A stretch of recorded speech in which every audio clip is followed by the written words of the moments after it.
స్వర్ణాంధ్ర సారథి, స్వచ్ఛాంధ్ర వారధి, విజన్ 2047 సృష్టికర్త, నవ్యాంధ్ర నిర్మాత, మనందరి ప్రీతమ నేత, ప్రీతమ ముఖ్యమంత్రి నారా చంద్రబాబు నాయుడు గారు దశాబ్ద కాలం తరువాత మళ్ళీ మన ఎచ్చెర్ల నియోజకవర్గ గడ్డపై అడుగుపెట్టిన సందర్భంగా ఎచ్చెర్ల నియోజకవర్గ ప్రజల తరపున పాదాభివందనాలు సమర్పిస్తున్నాను. సార్, మీరు ఎప్పుడైతే అధికారంలో ఉంటారో అప్పుడే మత్స్యకారుల కడుపు నిండా తిండి దొరుకుతుంది. కష్టాల కడలిలో సాగరం నడువులో అల్లాడిపోతున్న ఈ మత్స్యకారుల బాధల్ని మీరొక్కరే ఈ ఆంధ్రప్రదేశ్ రాష్ట్రంలో అర్థం చేసుకొని వారికి చేయూతనిచ్చి ఈరోజు మళ్ళీ చేదోడగా మళ్ళీ మత్స్యకారులకి చేయూతనివ్వడానికి రాష్ట్రం మొత్తం మీద ప్రారంభించే ఈ మత్స్యకార చేయూత పథకాన్ని ఈరోజు మన నియోజకవర్గంలో ఎచ్చెర్ల నియోజకవర్గంలో బుడగట్లపాలెం గ్రామంలో మత్స్యకార గ్రామంలో ఈ మత్స్యకారుల చేతి మీదుగా మీరు ప్రారంభించడం మాకు ఎంతో ఆనందంగా ఉంది సార్. మాకు ఇది చరిత్ర సార్. మా ఎచ్చెర్ల నియోజకవర్గానికి ఇది చరిత్ర కావాలి. మత్స్యకారుల జీవన విధానానికి ఇది పునాది కావాలి. మత్స్యకారుల జీవన విధానం మీ యొక్క రాకతో మీ అడుగుతో ఈ ప్రాంతం అంతా మళ్ళీ సుసంపన్నం కావాలి సార్. గత 5 సంవత్సరాలుగా చిన్నాభిన్నమైపోయినటువంటి ఈ ప్రాంతం అంతా మత్స్యకారులు ఎవరినో పట్టించుకోకుండా మత్స్యకారులు ఎలా ఉన్నారో ఏ విధంగా బతికారో తెలియదు సార్.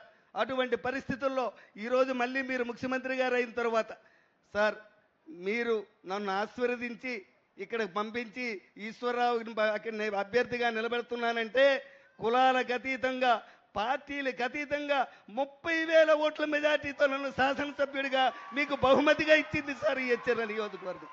అయ్యా, మీకు ఎప్పుడు శాశ్వతంగా మీ నాయకత్వానికి మేము భరోసాగా ఉంటాం. మీ యొక్క నాయకత్వంలోనే బడుగు బలహీన వర్గాలందరూ కడుపు నిండా అన్నం తిన్నారంటే మీ యొక్క నియోజకవర్గంలో తిన్నారు సార్. అయ్యా, నేను ముఖ్యంగా చెప్పదలుచుకున్నది ఎచ్చెర్ల నియోజకవర్గంలో ఈ బుడగట్లపాలెంలో మీరు ఎప్పుడో దశాబ్ద కాలం క్రిందట మీ సంకల్పం ఇది. ఇక్కడ ఫిషింగ్ హార్బర్ కట్టించాలన్నది మీ సంకల్పం.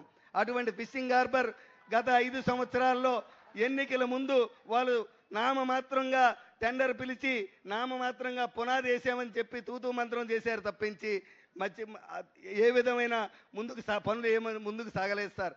ఈరోజు మత్స్యకారులందరూ మేమందరమీ కూడా దానికోసం ఎదురు చూస్తున్నాం సార్.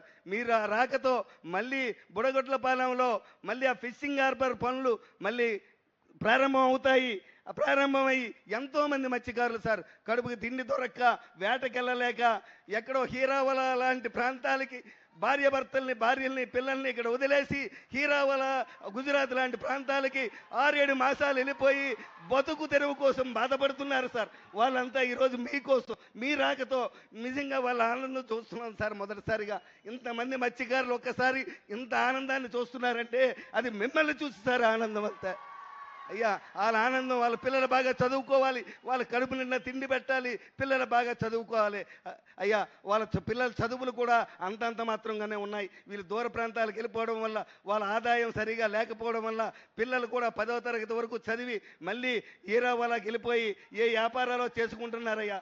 మాకు ఇక్కడ కంపెనీలు ఉన్నప్పటికీ కూడా వీళ్ళకి సరైన స్కిల్ లేకపోవడం వల్ల ఆ కంపెనీల్లో వాళ్ళకి ఉద్యోగాల అవకాశాలు కల్పించలేకపోతున్నాం సార్. అదే సందర్భంలో ఇక్కడ స్కిల్ డెవలప్మెంట్ సెంటర్ కూడా ఒకటి పెడితే మాకు మంచి విద్యాలయాలు ఉన్నాయి సార్. అంబేద్కర్ యూనివర్సిటీ ఉంది సార్. మాకు IIIT మీరు ఇచ్చిందే, IIIT ఇచ్చారు సార్ ఈ ఎచ్చెర్ల నియోజకవర్గానికి. ఈ ఎచ్చెర్ల నియోజకవర్గంలో Venkateswara engineering college, Shivani engineering college, చాలా మంచి ఇంజనీరింగ్ కాలేజీలు ఉన్నాయి, మంచి కాన్వెంట్లు ఉన్నాయి, మంచి స్కూళ్ళు ఉన్నాయి. ఇది ఒక ఎడ్యుకేషన్ హబ్గా తయారవ్వాలి సార్. ఈ మత్స్యకారుల పేద బడుగు బలహీన వర్గాలందరూ అటువంటి స్కూల్లో చదువుకునే అవకాశం మీరు కల్పించాలి సార్. ఆ రోజే ఎచ్చెర్ల నియోజకవర్గం అభివృద్ధి వైపు ముందుకెళ్తుంది సార్. అదే సమయంలో అయ్యా, మీకు ముందుగా విన్నవించుకున్న 20 సంవత్సరాల క్రితం 2 దశాబ్దాల కాలంగా మీరు కంటున్న కళ కొవ్వాడ అణువిద్యుత్ ప్రాంతం వచ్చే అయ్యా, ఆ కొవ్వాడ అణువిద్యుత్ ప్రాంతం మీరు సంకల్పం చేసింది. అక్కడ కొవ్వాడలో అణువిద్యుత్ ప్లాంట్ కట్టాలని 2014లో మీరు ముఖ్యమంత్రి అయిన తర్వాత మీ యొక్క ఆశీస్సులతో నేనే దగ్గరుండి ఆ ప్రాంతానికి ల్యాండ్ ఎక్విజిషన్ జరిపించి కలెక్టర్ గారి ద్వారా దగ్గరుండి చేపించి ఫస్ట్ అక్కడ పబ్లిక్ హీరింగ్ కూడా పెట్టించి మీ యొక్క ఆశీస్సులతో 2,500 ఎకరాలు సేకరించాం సార్.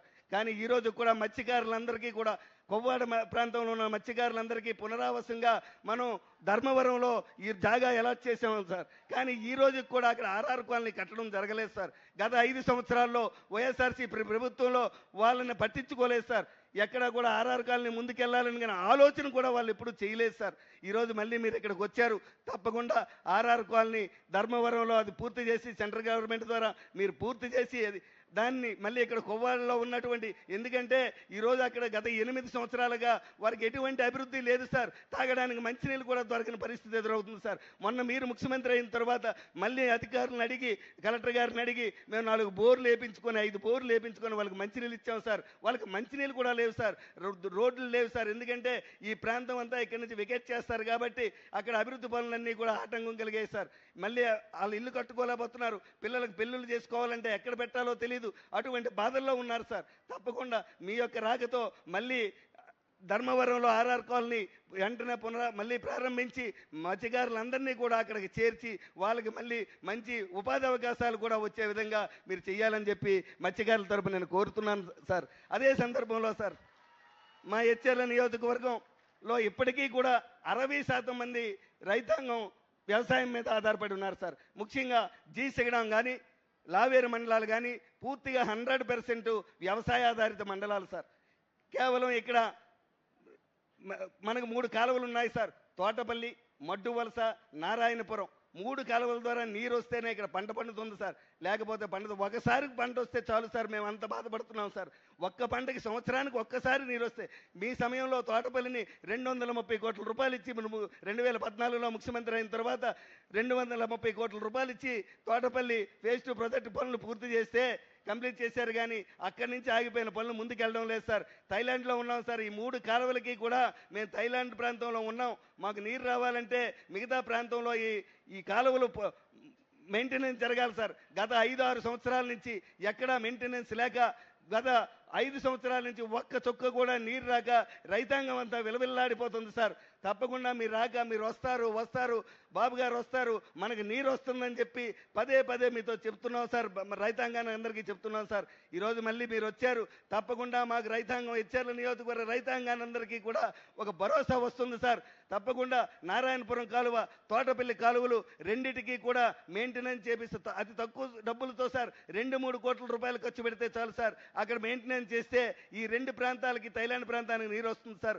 అదే సందర్భంలో మడ్డువలస ఫేజ్ 2 ప్రాజెక్టు గత 25 సంవత్సరాలు బట్టి పెండింగ్ ఉంది సార్. అది కూడా మీరు గత ప్రభుత్వంలో గత 15 సంవత్సరాల క్రితం మీరే చెప్పారు సార్, మడ్డువలస ఫేజ్ 2 ప్రాజెక్ట్ని కంప్లీట్ చేద్దాం, బుడుమూరు పెద్ద చెరువుకి నీరు ఇద్దాం, అక్కడి వరకు నీరు తెద్దామని చెప్పి మీరు చెప్పారు సార్. ఆ ప్రాజెక్ట్ ఇప్పటికీ పెండింగ్ ఉందా సార్?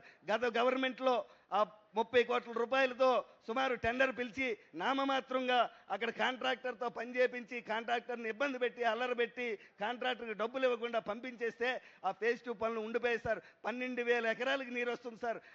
దాంట్లో 4,000 ఎకరాలు పొందూరు మండలంకి వస్తే 8,000 ఎకరాలు ఎచ్చెర్ల నియోజకవర్గానికి వస్తుంది సార్. ఆ ప్రాజెక్టు వస్తే బుడుమూరు పెద్ద చెరువు 300 ఎకరాల పెద్ద చెరువు శ్రీకాకుళం జిల్లాలోనే అది పెద్ద చెరువు సార్, హైవేని అనుకున్నది. అటువంటి పెద్ద చెరువులో మీరు ఆ నీరుతో పాటు మీరు అక్కడ ఎప్పటి నుంచో రైతాంగం కోరిక సార్. గత 30-40 సంవత్సరాలుగా నాకన్నా ఉన్న సీనియర్ ఎమ్మెల్యేలు అందరూ కూడా దీని మీద అడుగుతూనే ఉన్నారు సార్. మన బుడుమూరు పెద్ద చెరువుని మినీ రిజర్వాయర్ చేయాలనేది మా రైతాంగం యొక్క కోరిక సార్. రైతు బిడ్డగా నేను మిమ్మల్ని ప్రాధాయపడుతున్నాను సార్. మినీ రిజర్వాయర్ చేయాలనేది మా ఆకాంక్ష సార్. అయ్యా, మాకు ఎన్నో కంపెనీలు ఉన్నాయి సార్. మీ వలన మిమ్మల్ని చూసి ఇక్కడికి ఎచ్చెర్ల నియోజకవర్గాలకి 30 సంవత్సరాల నుంచి కంపెనీలు వస్తున్నాయి సార్. గత 5 సంవత్సరాల్లో కంపెనీలన్నీ కూడా చాలా నరకం చూసాయి సార్. గత ప్రభుత్వంలో వాళ్ళందరినీ ఇబ్బంది పెట్టారు. విద్యుత్ లేదు, యూనియన్లు పెట్టారు. సిఐటి నాయకులు ప్రమోట్ చేసి యూనియన్లు పెట్టారు. ఈరోజు మేము అవన్నీ కూడా కంట్రోల్ చేసుకొచ్చాం. మిమ్మల్ని చూసి ఈరోజు మళ్ళీ కొత్త కంపెనీలు ఇక్కడికి వస్తున్నాయి. కొత్త కంపెనీలు వచ్చి సిద్ధపడుతున్నాయి. వారందరూ మిమ్మల్ని చూసి వస్తున్నారు సార్. ఆ కంపెనీల్లో కూడా మా ఇక్కడ చదువుకున్న ఎచ్చెర్ల నియోజకవర్గంలో చదువుకున్న విద్యార్థులందరికీ ఉద్యోగాలు కావాలని మా కోరిక సార్. ఆ కోరిక తగ్గ, ఆ కంపెనీలకు తగ్గ స్కిల్ డెవలప్మెంట్ చేయించాలంటే ఒక స్కిల్ డెవలప్మెంట్ కూడా మీకు ఇస్తే ఈ జిల్లాకి ప్రధానంగా ఉన్న ముఖద్వారం దగ్గర ఇక్కడ అత్యంత ప్రధానమైన స్కిల్స్ డెవలప్మెంట్ సెంటర్ కావాలి సార్. అది ఇచ్చి మా చదువుకున్న పిల్లలందరికీ కూడా ఉద్యోగ అవకాశాలు కల్పిస్తారని మిమ్మల్ని ప్రాధాన్యపెడుతూ కోరుతూ, అయ్యా 10-11 సంవత్సరాల తర్వాత మీ రాక మా ఎచ్చెర్ల నియోజకవర్గం ఉప్పొంగుతుంది సార్ మిమ్మల్ని చూసి. తప్పకుండా మీ యొక్క అడుగు పాద స్పర్శతో ఎచ్చెర్ల నియోజకవర్గం ఒక్క శ్రీకాకుళం జిల్లాలో ఈరోజు నెంబర్ 1గా ఉంది. శ్రీకాకుళం జిల్లాలోనే కాదు సార్, మళ్ళీ ఎన్నికలు అయ్యే లోపు ఈ ఎచ్చెర్ల నియోజకవర్గం రాష్ట్రంలోనే నెంబర్ 1గా మీ యొక్క ఆశీస్సులతో, మీ యొక్క సంకల్పంతో ముందుకెళ్తాం సార్. మీకు భరోసాగా మేము ఎల్లప్పుడూ మీ దగ్గర ఉంటాం సార్. మీకు ఈ సందర్భంగా మరొకసారి మీకు నా హృదయపూర్వక కృతజ్ఞతలు తెలియజేసుకుంటూ మీ వద్ద సెలవు తీసుకున్నాను సార్. నమస్తే ఎచ్చెర్ల. Thank you.